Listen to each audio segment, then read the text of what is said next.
So, wishing a big warm welcome to Emily. I apologise to everyone about the delay in starting, some slight tech issues, but we are here. And luckily, we have some really good calming techniques to stay cool and collected in these situations.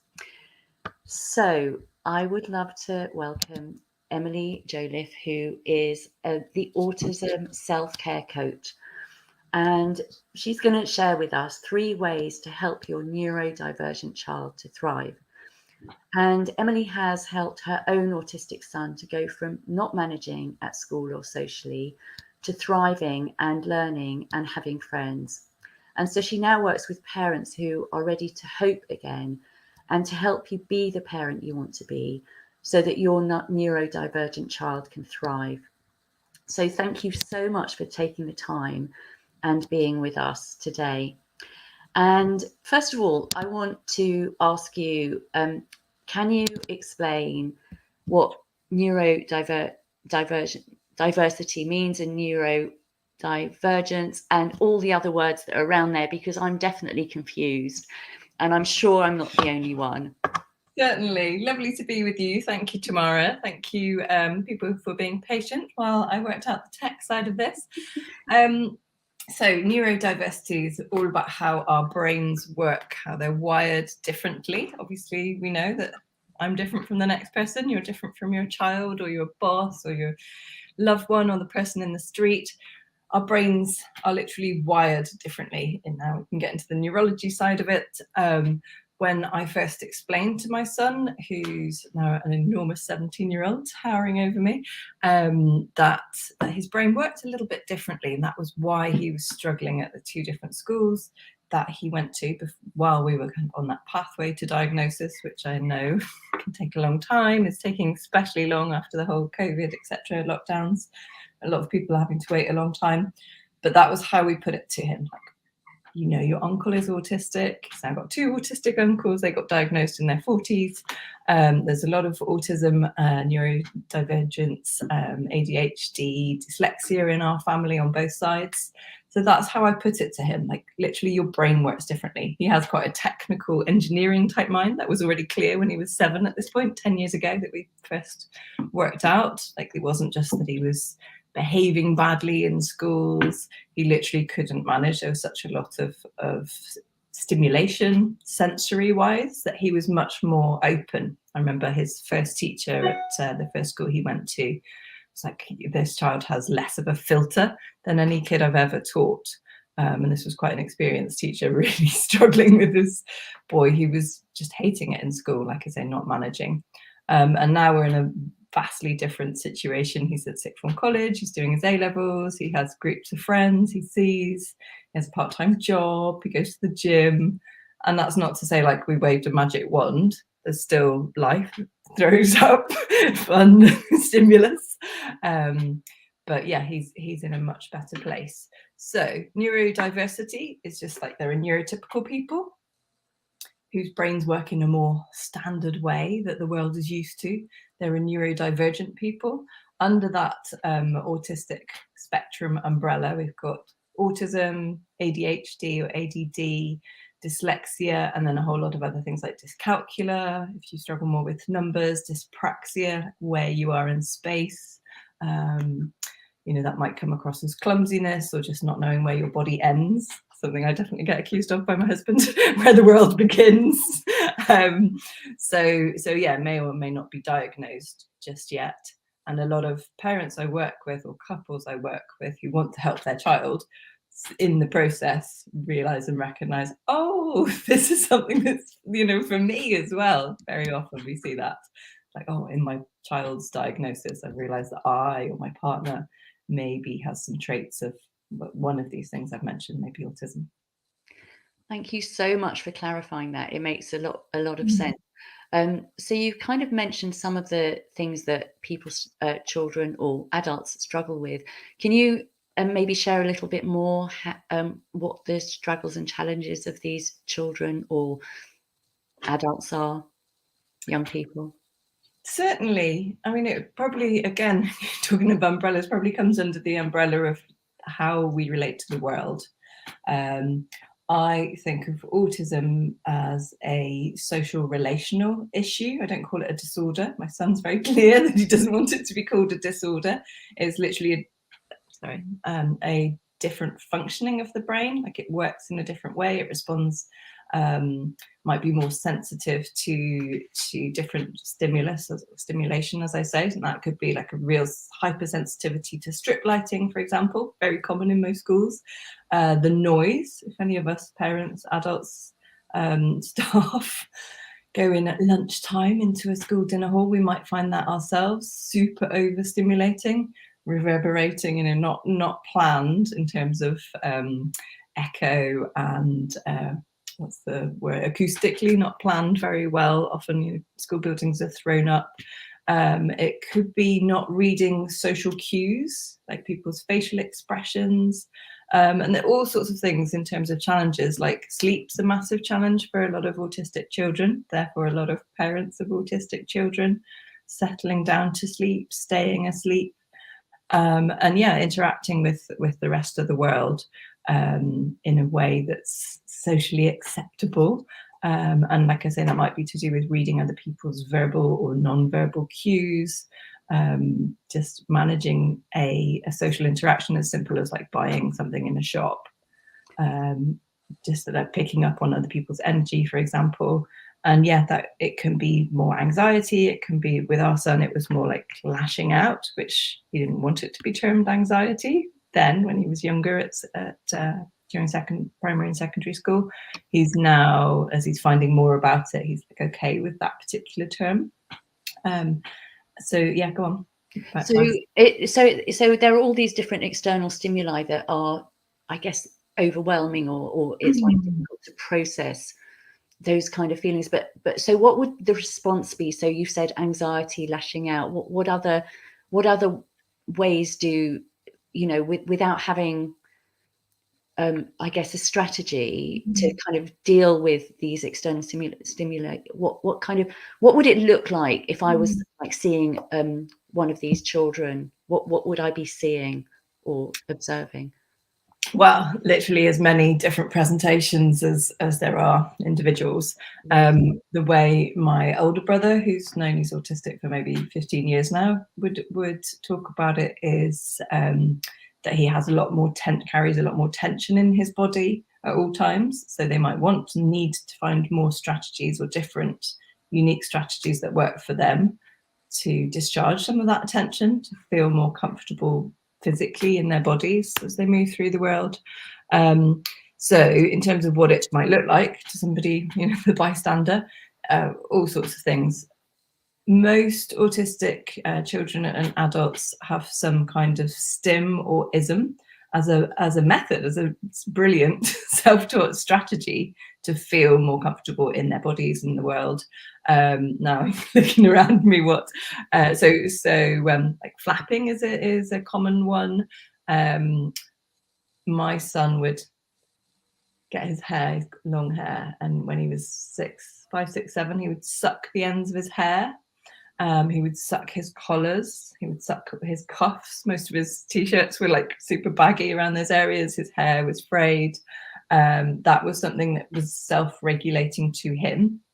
Now, we don't expect our young children to be able to self-regulate. We don't just leave a crying baby crying most of the time, because we've learned that that's not helpful for them to learn to co-regulate. But these things, maybe they'll have their own ones. I'm looking around on my desk. I know one little boy who likes to get pens, pencils, crayons, line them all up. It's a way perhaps of creating order in a seemingly unordered or unpredictable universe. I'm trying to think of some other ones that my son would do. So very verbal, articulate children might talk a lot, and that would, about their special interest. So he, when he was younger, was very into fishing and World War II planes, and he would talk in this like very passionate way about things, and that could come across as like obsessive to the exclusion of all other, anybody else's interests. But the technique or strategy that we would use is either to listen really like curiously, interestedly, with fascination to his talk. If he was sucking his hair, this is where we saw the massive breakthrough when we came across this joining technique that I'll go into. We would also suck our hair, or if you don't have long hair, then use a substitute, maybe suck your own collar, find something that's acceptable for you to suck. When we did that, having done all the kind of bad parenting, judgmental parenting, when I didn't know, I'm only saying that facetiously, as nothing's bad or right or wrong. We're doing the best we can, just as our children are. But yeah, my husband found out about this. It's like, okay, I haven't got long hair. I'm going to try sucking my collar. And having tried all the don't tuck your hair, we need to wash it, we need to cut it, it's unhygienic, all the no, we're not fully accepting you things that really didn't work, we discovered he just had this totally different response to my husband just simply sucking his collar to join him sucking his hair. That's amazing. Different quality of eye contact. Wow. It's okay to be me, basically. You see me for who I am. You're not judging me. You're not telling me off. I'm not in trouble. That's a totally different experience, even just thinking about it, isn't it? I don't want you to change your hair on your head. You don't have to. Wow. So it's kind of like a complete acceptance and embracing of whatever their kind of whatever their pattern is. So maybe since we're already talking about joining, you can say a little bit more about that. Certainly. I think it's a really beautiful way to be with our children, actually neurodivergent or neurotypical. Who doesn't want to talk about what they're interested in? It's if you're at a party and somebody wants to talk to you about cricket because you're into cricket, or whatever it is, flowers because you're into flowers, then that's a lovely way of oh, you see me, you accept me, you're interested in what I'm interested in, you ask me about that. So yeah, joining is this way of showing our children that we love them, we accept them 100%, we don't need to change them. I know, it's beautiful, isn't it? So I learned that through the play therapy model that we used, which is called Sunrise. And like I say, when our son sucked his hair, I would also suck my hair. You join it as closely as you can. You don't need to grow your hair necessarily for that. He would quite often bang his foot. He'd be sitting on the floor, he would bang on his foot. And our children, sometimes parents think, oh, well, that must hurt them. But it's really interesting to watch because they don't generally, they're quite clever. They don't generally want to hurt themselves. The self-preservation urge is strong. That might be something else. They might be needing to get your attention quite urgently, for example. But yeah, we would join him in banging. He would make quite high-pitched noises when he was younger. So we would join in those, the kind of dolphin-y, clicky, squeaky noises. So we would, at a slightly lower volume, you don't want to overtake the child's one or put yourself center stage. It's about them, not us. But yeah, I would join those noises, for example. Yeah, that's so beautiful because it's kind of really validating it sounds like to me it's validating whatever they're doing or whatever they're experiencing. But I'm also kind of maybe these aren't necessarily the right words, but to me there's kind of curiosity and empathy in that. And I mean, with my daughter, I noticed that what is most effective, and I don't have any particular strategies or techniques, is when I try and put myself in her shoes and just so this is what's happening, and just really kind of connecting. Or I mean, she doesn't have those kind of behaviors, but just emotionally connecting with what she might be experiencing. And then I guess it's like a joining, and it's it's like doing I see you, I hear you kind of energy around it, which is what you're describing seems to be just a physical way of I see you, I hear you. Totally. Yeah. And just I don't know if you can see the comments. Do you get the comments on yours? On the right hand side, if you kind of click on comments, it should be. I see Jackie's, yes. Hi there, Jackie. Yes. Jackie, thank you for sharing that. So she says her daughter avoids and shuts down. So thank you so much for sharing this. And I hope you're finding this useful, hearing what Emily is sharing. So yeah, if Jackie wants to if you'd like to give any more information about that would be great to hear, and see if there's any pointers that I can give on that. It might, just from what you briefly explained, it might be a question of I want space. her physically showing that she wants some space, but I don't know. Not a fly on the wall, seeing what's going on. So yes, it's wanting to be really respectful, obviously. And if a child said no, like, don't join me, why are you doing that? Then again, we're going to back off. We're going to like respect their no, or if they show that in body language, whatever their articulacy. But yeah, we want to give plenty of space, of course, as a way of, again, physically showing that respect. Thank you. So do you want to share the other tips that you have for us today? Absolutely. So as I started out in the introduction, they're all based in love and acceptance. My parents tend to love their children. It's quite hard not to, right? But that doesn't mean that parenting comes without its challenges. And sometimes it's hard when we're being presented with challenging behaviours. But as I say, joining's number one, and we saw a lot of opening up and flourishing in our son, and parents that I work with one-to-one or couples see that, like, when their parents or when the people around them are physically showing that they accept them through joining, a lot of tension, like just the shoulders can go down, they can breathe out, that tension disappears. The next one is about following the child's motivations. I touched on this. So if my son wanted to tie, so we used his bedroom as a playroom. It was actually, he shared it with his brother, but we took some of the furniture out, like to make more space. They had two like high up bunk beds, but with the space underneath to play in. So he would love to get a whole ball of wool and pretend it was like a James Bond laser quest that you're trying to get through the red laser lines, and we would take this red wool and make that into laughing, remembering it was adorable, into like pretend laser, and then kind of get through, ducking and diving and going through. So that was like a game he wanted to play. Now, if I'd been in my kind of old parent, like, let's have an easy life, I don't want mess and wool all over my house, thanks, I'm going to have to tidy that up, he's not going to help me, then maybe I wouldn't have been so keen.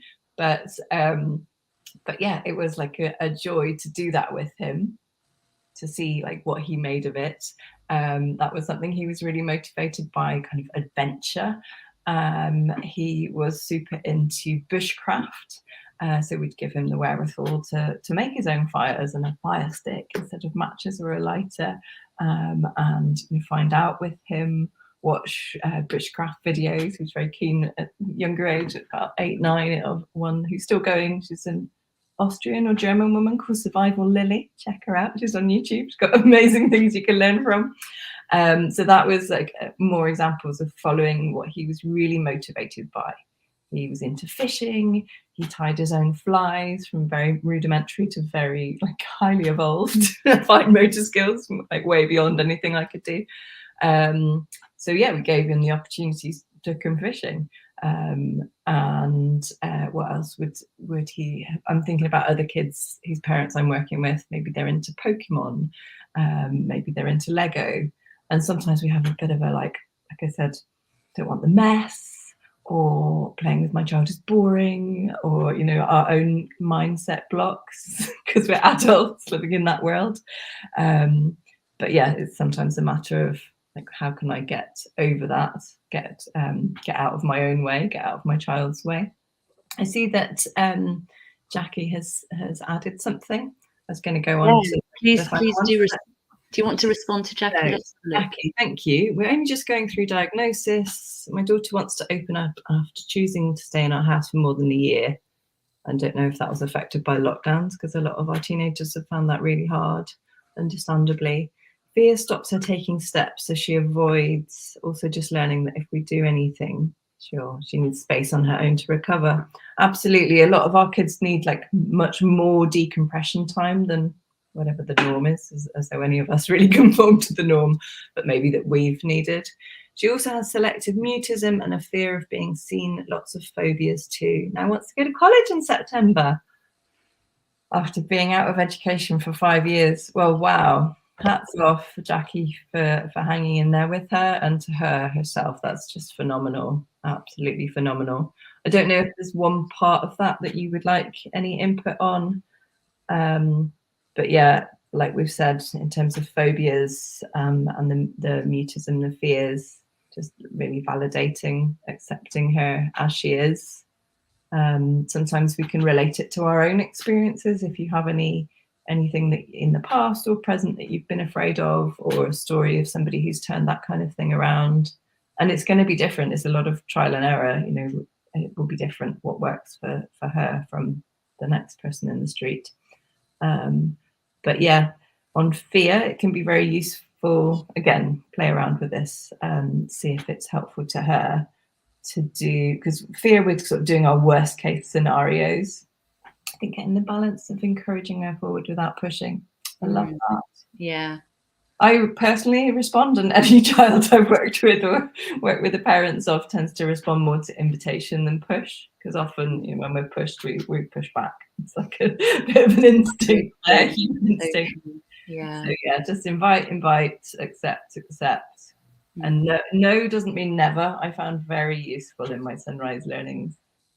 Like, you might get a no today. We're going to respect the no, like I said earlier. You might get a no today and ask again tomorrow. Like, it's okay. And like, we're not going to keep kind of railroading them into anything. Obviously, we don't want to we can't actually force people to do things against their will. If we try, we'll get some resentment often. And I love what you say about pushing, that they'll push back. And I mean, when I'm in person with people, there's this little exercise that I love doing. That, like, if let's say one of these hands is the parent and one is the child, like if like the parent pushes the child, that's a horrible feeling of being pushed back, and then the child will want to push back. But if the child is pushing the parent for something, and the boundary of the parent is like this, and the child pushes and there's no boundary, it's like there's no holding. Safe container. Yeah, exactly that, exactly. But if like the child pushes and the parent just matches with equal and opposite loving pressure, it's like you're just meeting your child. But that can be really hard to do when we have all our own kind of like feelings and some of the needs or exhaustion. Yes, absolutely. All of that. Yeah. So that's why I focus on self-care often first, and rest. Yes, exactly. Because it's hard to learn any new techniques when we're exhausted. If we're on our knees, like you say in your book, if we're frazzled, then there's just no space to take new stuff in. So it's really very much kindness to self first, and giving yourself space. I know myself, when we started learning these things, we're like, but I don't have the community to support me to do this. I'm not feeling upheld. I'm not resourced. I haven't got enough sleep. And then it's just like, I've learned this thing and I can't put it into practice because I don't have the energy. So yeah, that's why I very much start with ourselves and kindness, and just loving ourselves where we are. Yeah, I think we're so on the same page with all of this. Yeah, thank you. So the first one was the joining. The second one, following our children's motivations. Yes, and then the third and final one is sort of a 2-in-1. I think of the a seesaw analogy of high and low energy. When our children are doing things, pro-social behaviours, that might be taking turns, it might be looking you in the eye, asking you a question, anything that's going to be useful to them with their peers, in school if they're in school, with another adult, in a shop, in the wider world. So we're like our child's first friend. But anything that's going to help them socially, it's how most of the world works. We're social beings. We're going to celebrate, absolutely celebrate the pants off. Like, I love your looking. I love seeing your eyes.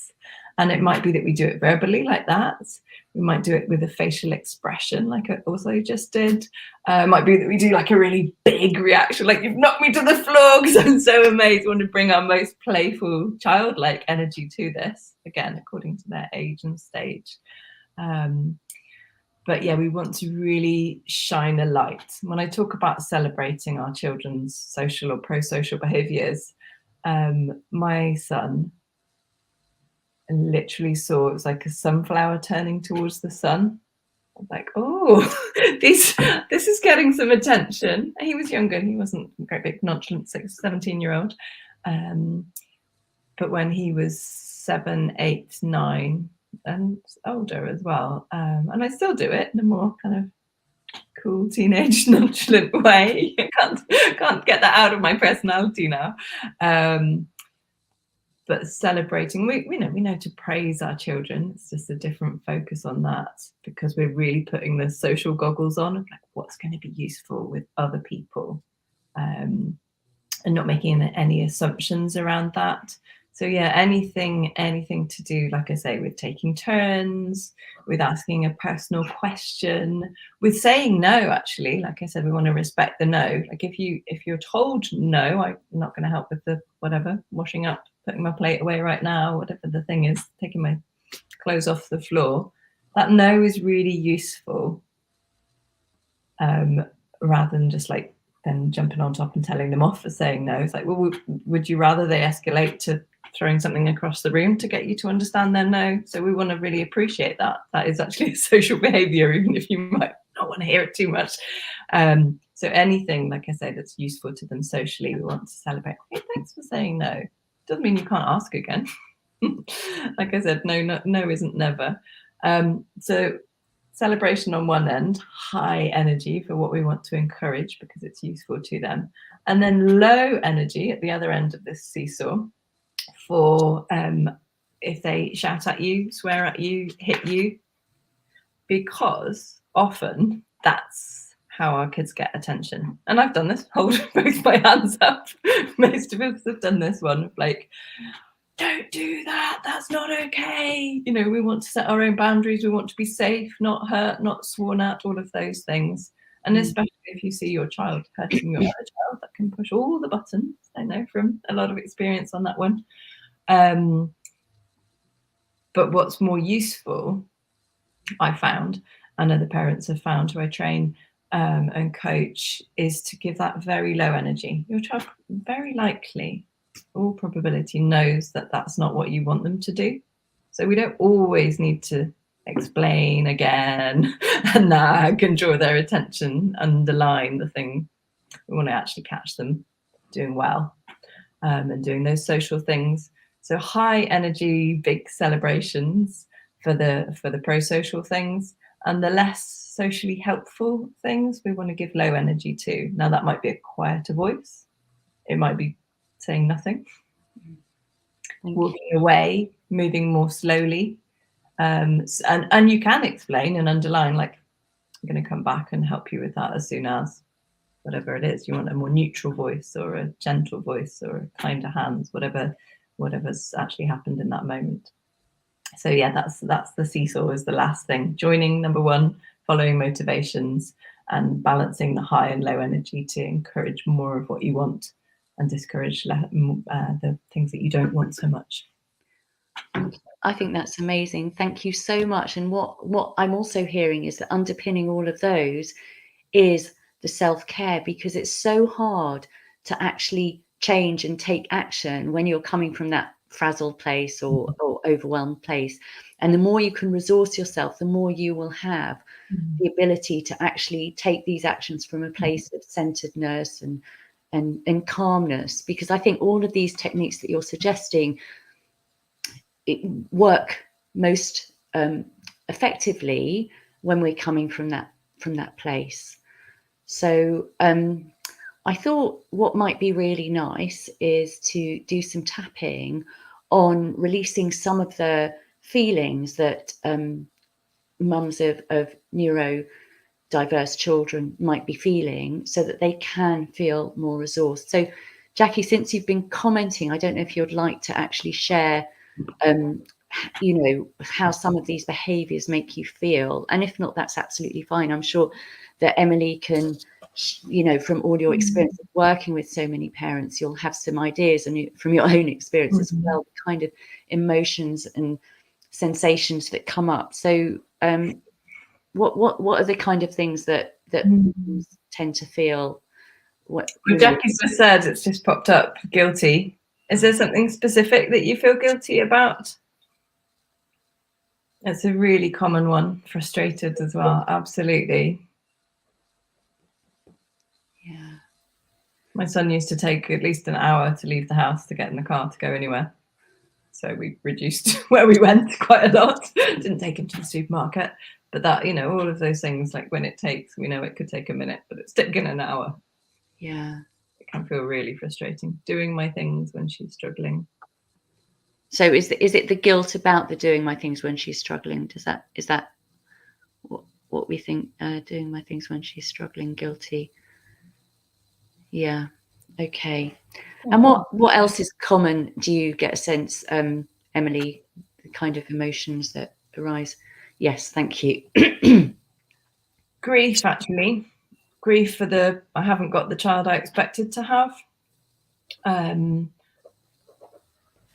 And a kind of self-admonishment, telling ourselves off, which is probably related to guilt, like I'm not doing what I should be doing. Maybe you started learning some of these techniques in any autism forum, and then if you don't feel you're doing it well enough, probably because you're exhausted or under a lot of pressure from a lot of different directions, then yeah, we're like, oh, I shouldn't have shouted. I shouldn't have done my thing first. I should have been with her. All the shoulds are really good pointers of like, I'm judging myself. And that's okay. It's okay to judge yourself. It's just also lovely to know that it's not essential.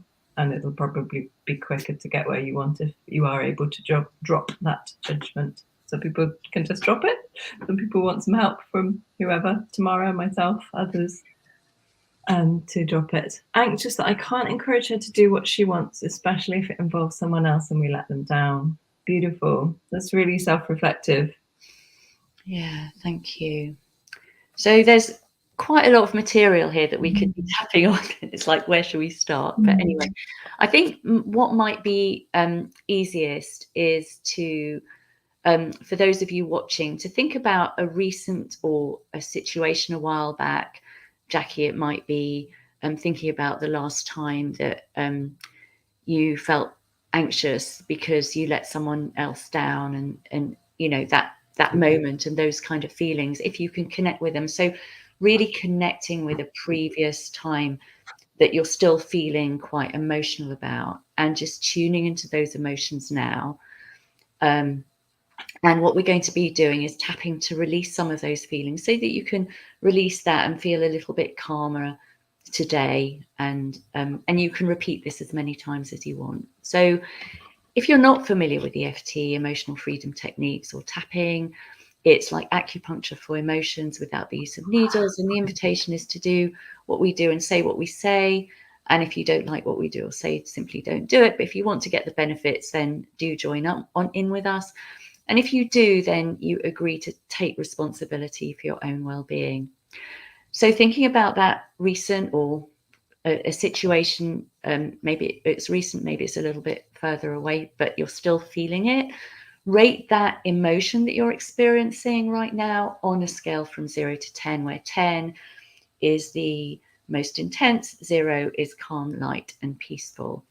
And Emily, if would you be willing to be my echo? So you'll just repeat my words, and for those of you watching, you'll be repeating the words while Emily's saying them. And Emily, if you've got a situation that you can think of that's triggering, you can work on that. But you can just be neutral as well. It doesn't really matter.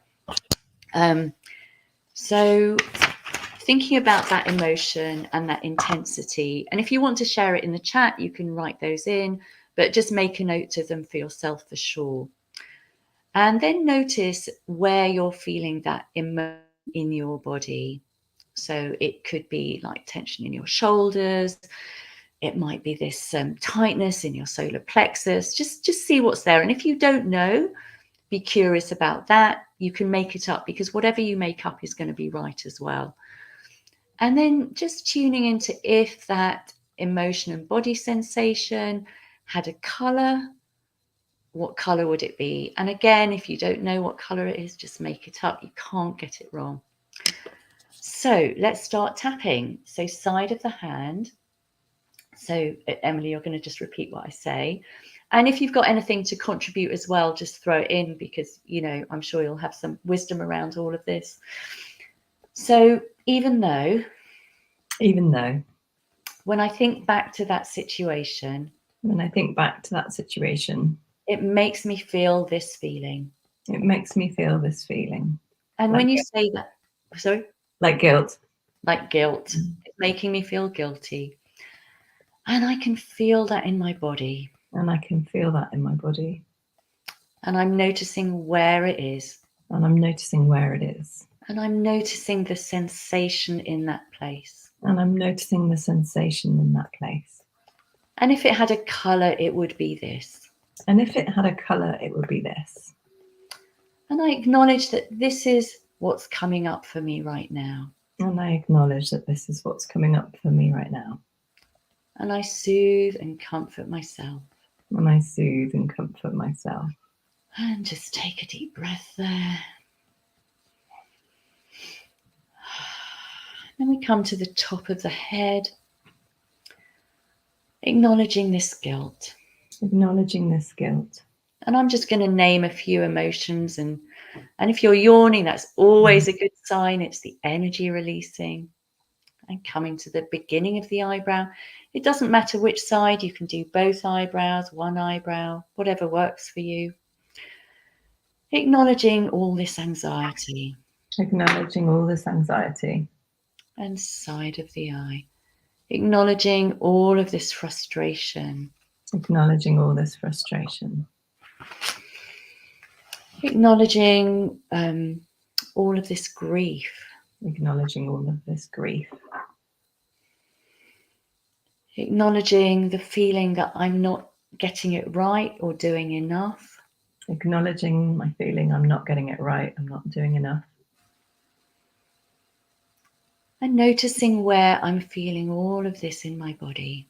And noticing where I'm feeling this in my body. Maybe I can have compassion for myself. Maybe I can have compassion for myself. And under the arm. And if you notice any resistance as I'm saying that, just acknowledge any resistance. No, I can't have compassion. No, I've got to get it right. Just be really curious about what you're telling yourself. And noticing where I can feel this in my body.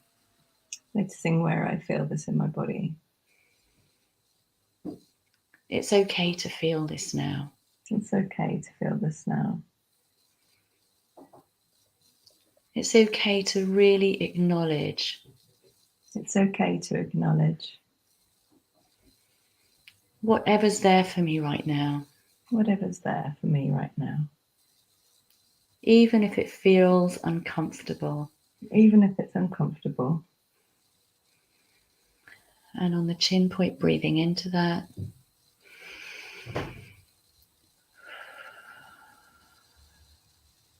And noticing how that feels in my body again. And noticing how that feels in my body. Noticing the sensations. Noticing the sensations. Noticing the colour. Noticing the colour.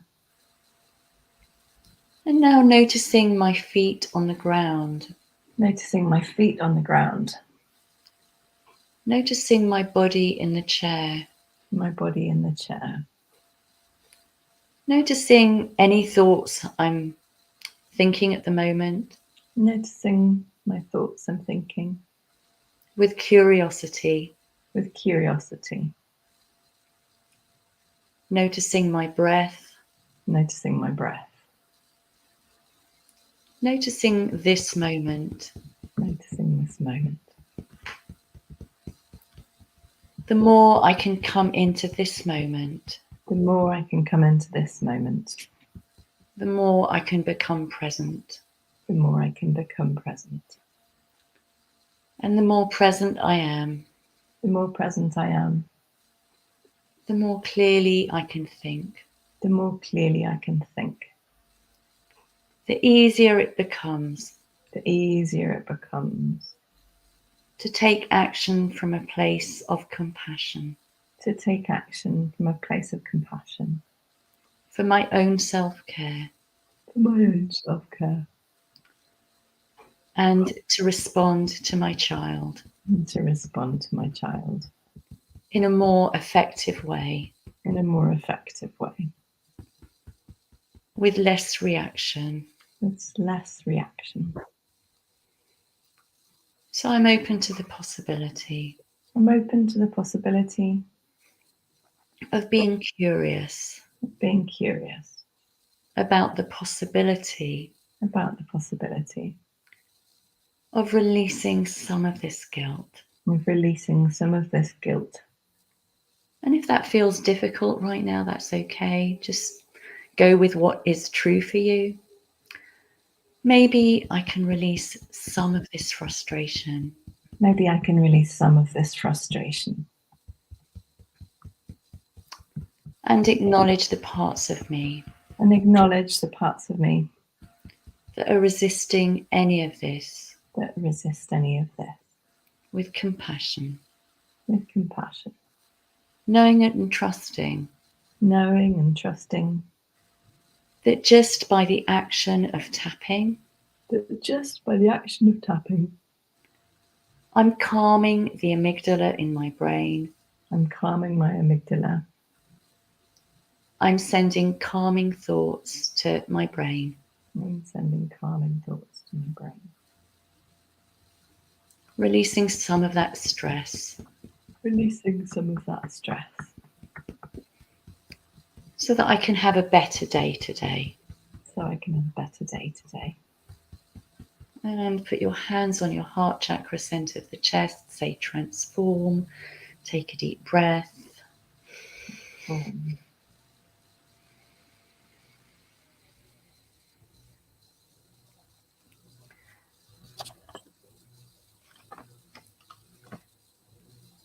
So now when you're ready, just noticing how you feel about that emotion that you were tuning into before. Notice how you're feeling about that moment that you were triggered with your child, the recent thing that you were thinking about, and notice what's changed. Now, hopefully the intensity on a scale from 0 to 10 will have gone down. That's what we all hope for. But sometimes it can actually go up. And the reason for that will be is because you're spending a few moments tuning in and thinking about things and everything. And sometimes it can raise the emotion because normally we're running around like headless chickens, not thinking about anything. And now we've given this a moment. And if that's the case, just go back to the beginning of this tapping, repeat it once or twice again, and it will go down. Now, sometimes there'll be no change whatsoever. And there is so much within EFT that can actually help you, but it's beyond what we can talk about here today. But do share in the comments if that's what's true for you. And I can give you some pointers for sure. And like Emily was yawning. Sometimes there can be yawning, which is very good energy release, very good that things are definitely shifting. Sometimes there'll be burping or tingling or lightness, or sometimes you might feel more energized or more tired. And these are all signs and symptoms that the energy is shifting, even if you don't feel so different about the situation. So for anyone who's watching, please do share how you're feeling about this, because I'd love to hear, even if it hasn't been positive, because I'd love to support you through that. So Emily, I wondered just for you how that tapping experience was. I definitely feel like calmer and quieter and more grounded and aligned, I would say. It's lots of adjectives. I do this with my children just to hold those points when they're sleeping or going to sleep. Gone down in intensity for Jackie. Great, that's lovely to hear.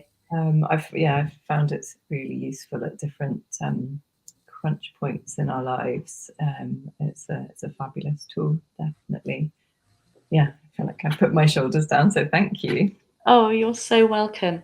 And Jackie, if you want the intensity to go down even more, just repeat this a few times, as many times as you have time for.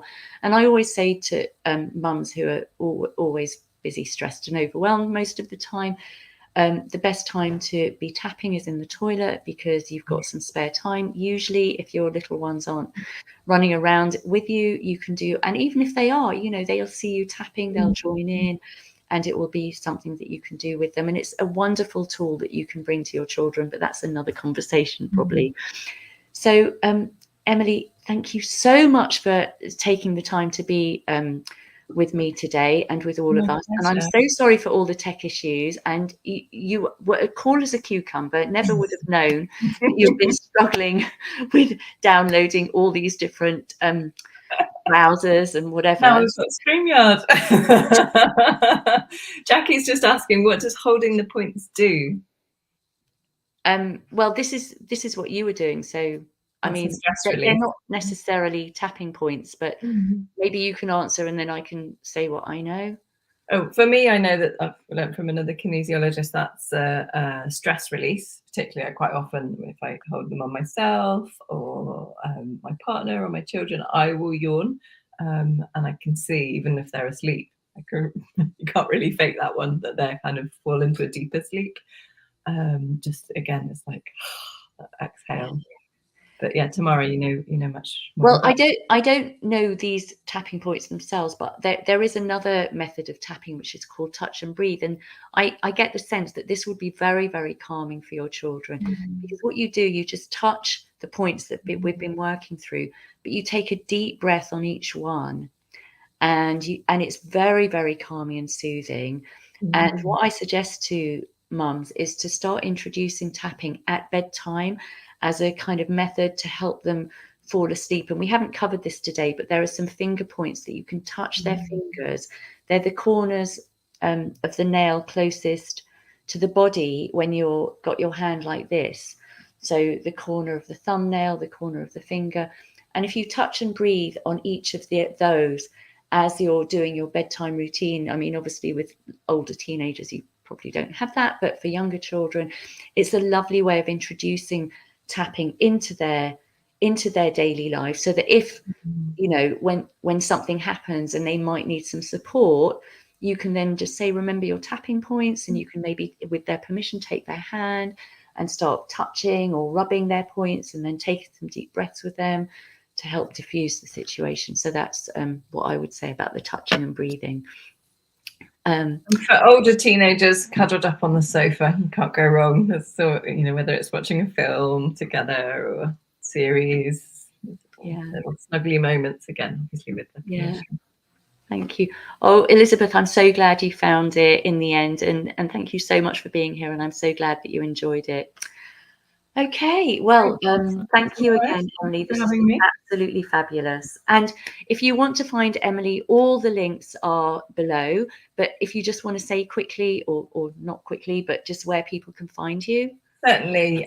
If you are a parent of a neurodivergent child, diagnosed or not, I believe parents' intuition is best, then I have a group on Facebook called Special Parenting Together. You're very welcome to join me there. On my website is getclarity-letgo, and on Instagram I'm Emily Counsellor Autism Coach. So yeah, do come and check those out. Would love it if you get in touch. Thank you so much, and I'll see you soon. Thanks a million. Bye-bye.